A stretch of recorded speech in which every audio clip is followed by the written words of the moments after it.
Congratulations. Is it starting to sink in yet that you're Australian Open champion? Not yet. I think I need a few more days to realize. I mean, I still feel like I'm on another planet, trying to understand what just happened. And yeah, I think it's the best morning of my life. It's so beautiful. And what about celebrations last night? What happened after the match?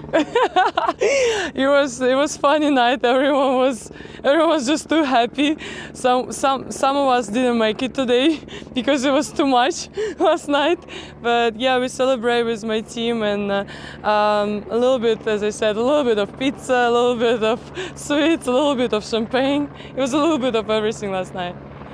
What's next on your schedule now? Because the next tournament you go into, it's going to be crazy as a Grand Slam champion. Yeah, it's going to be different. That's why I think I'm going to play only Dubai, because I need some time to rest, to relax, to just calm down from everything what happened and start over again. Where do you see that right now, playing Wimbledon this year? Well, I always love to play there, and I'll be happy to compete there again. Do you think your win puts more pressure on Wimbledon in allowing players from Belarus and Russia to compete?